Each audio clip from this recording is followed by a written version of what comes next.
Sa bawat sulok ng mundo, ang bawat hakbang ng tao tungo sa progreso ay nagdudulot ng pinsala sa ating kapaligiran. Mula sa pagputol ng kagubatan, pagbaha ng karagatan ng basura, hanggang sa pag-aalsang epekto ng pagbabago ng klima, ang ating mundo ay patuloy na sumasalubong sa pagsubok.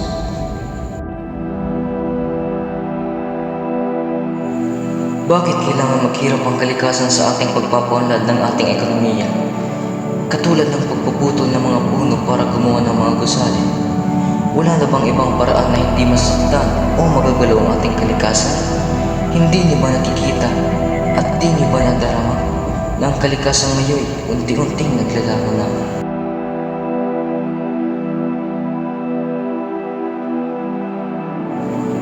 Ang mga karagatan na dating sagana sa buhay at likas na yaman ay patuloy na naging biktima ng polusyon, at ang mga plastic waste at chemical na itinatapon natin sa dagat ay nagdudulot ng pinsala sa mga ekosistema ng karagatan at sakli sa ating kalusugan.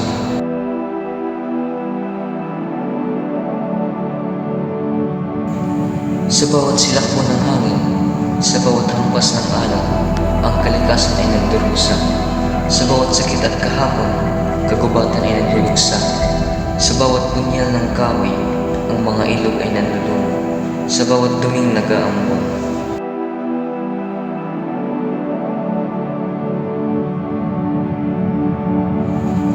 ang langit ay dumidilim sa usok ng ating pabrika. Ang mga ibon ay umiiwas sa tahimik na pagwasak ng daigdig na iisa. Ang mga taniman ay nalalanta sa init ng araw na walang habag. Ang mga hayop ay nanganganim sa pagbagsak ng kanilang tahanan sa kabaran ng lupa.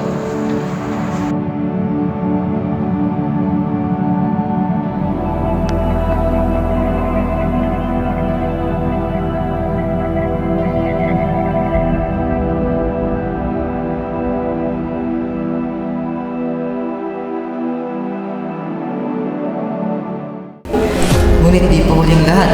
May pag-asa pa. May solusyon pa. Kaya gawin natin ang makakaya upang ibalik ang dating ganda ng ating kalikasan.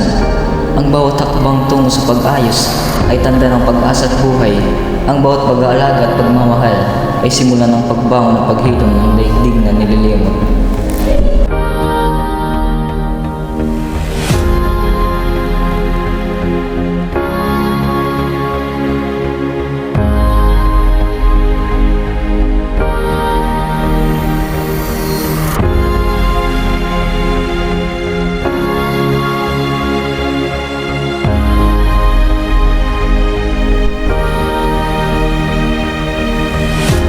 Magtanim ng puno, alaga ng halaman.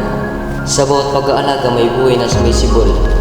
Linisin ang dagat, linisin ang hangin, upang muling mabuhay ang kalikasan natin. Ibaling ang pansin sa mga solusyon. Huwag nang hintayin ang dagok ng kalamidad. Sa bawat hakbang tayo'y magkakaisa upang mabalik ang ganda ng kalikasan.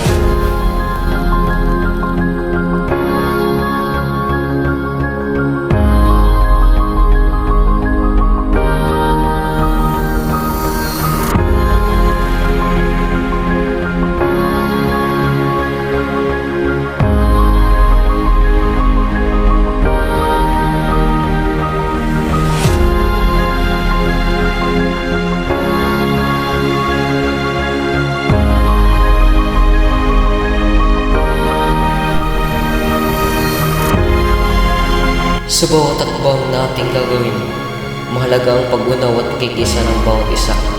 Hindi natin kailangan hintayin ng bihuli ang lahat bago tayo kumilos.